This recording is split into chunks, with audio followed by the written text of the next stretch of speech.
We handle all sorts of drug crimes at the firm. When people say drug crimes, it could be anything as simple as possession of a little bit of marijuana, all the way up to transportation and possession with intent to sell or distribute large quantities of serious drugs. I've handled everything in between.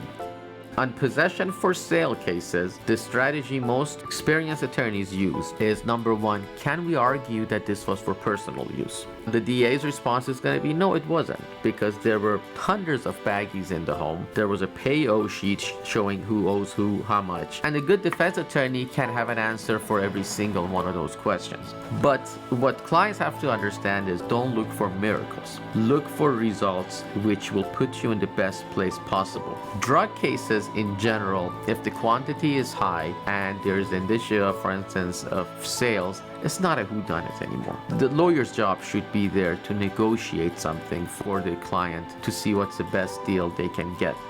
It will impress the judge and the DA to see that you're taking proactive measures. Proactive measure could be signing up for AA right away, going to a rehab. Those are the steps that the court and the DA will look at favorably. Simple possession nowadays is something that you don't do jail for anymore. So in sales cases, we also try to do the same thing. I've had sales cases in which my client really was selling the drugs to support his own habit, and the documentation to show he is himself a victim of drugs. What I always tell my clients is when the district attorney opens your file and reads it, he doesn't know you from Jack. My job within the next month or a year is going to be to rehabilitate your image in front of him. And one of the best ways to rehabilitate someone's image is to see they are taking responsibility for their actions, going to rehab, going to inpatient, or start volunteering at places that somehow relate to the crime they're charged with.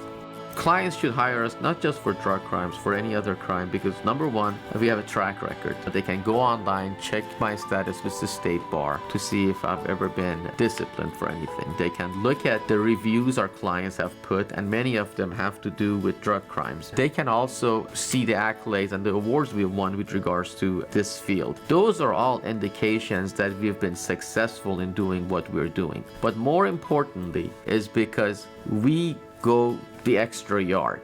We won't compromise a case if we see down the road the DA and the judge may give us something better. And that, I would say, is one of the most important reasons someone would want to pick a firm that doesn't have the firm's best interest in mind, but the client's best interest.